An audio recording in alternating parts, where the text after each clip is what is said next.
We're now in the approach phase, everything looking good. Altitude 5,200 feet. Flight controllers, go no go for landing. Altitude control is good. Go. Control. Altitude control is good. GNC. Ecom. Sergeant. Go.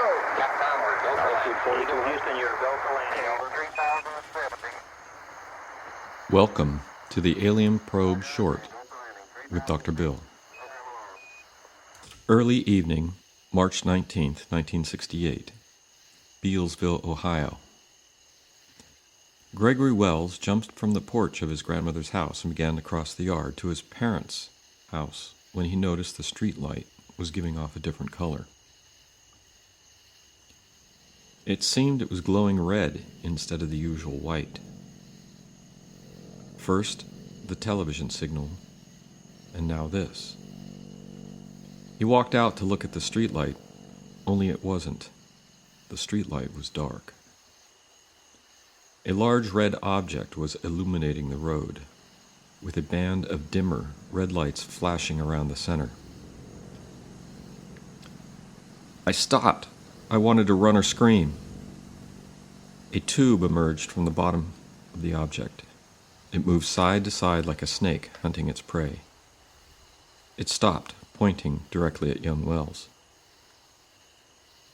A beam of light shot from the tube, striking him on the arm, setting his jacket on fire. He screamed, dropped to the ground, and rolled till the fire was out.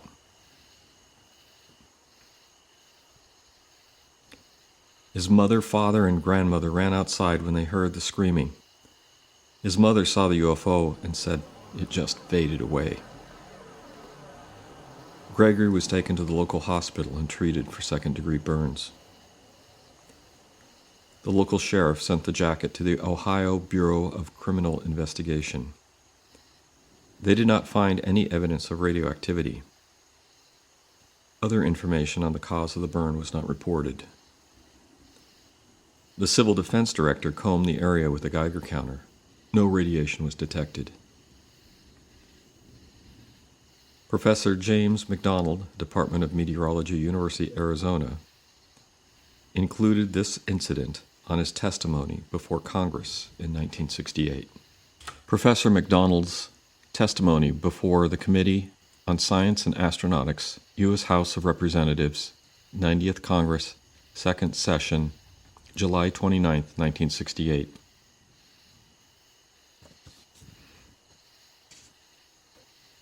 Rare instances suggesting overt hostility.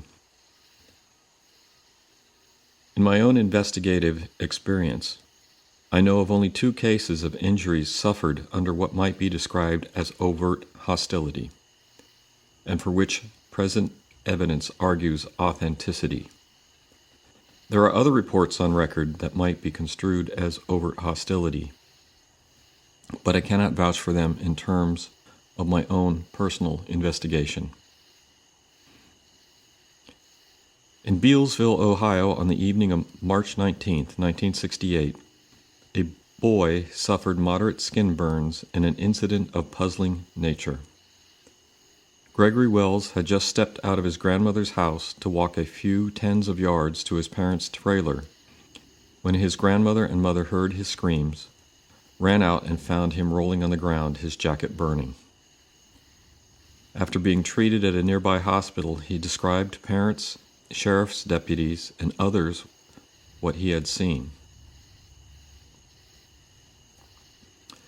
Hovering over some trees across the highway from his location, he had seen an oval-shaped object with some lights on it. From a central area of the bottom, a tube-like endage emerged, rotated around, and emitted a flash that coincided with ignition of his jacket. He had just turned away from it, so the burn was on the back of his upper arm. In the course of checking this case, I interviewed a number of persons in Bealsville area, some of whom had seen a long cylindrical object moving at very low altitude in the vicinity of the Wells property that night. There is much more detail than can be recapitulated here. My conversations with persons who know the boy, including his teacher, suggested no reason to discount the story, despite its unusual content. After checking the Bealsville incident, I checked another report in which burn injuries of a more serious nature were sustained, in a context even more strongly indicative of overt hostility.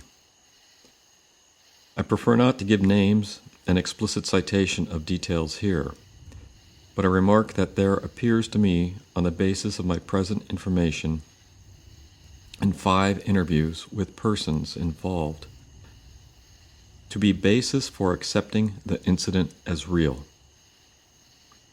partly because of its unparalleled nature and partly because some of the evidence is still conflicting. I shall omit details and state only that the case, taken together with other scattered reports of injuries and UFO encounters, warrants no panic response, but does warrant far more thorough investigation than any that has been conducted to date. Professor McDonald, in front of Congress, July 29, 1968.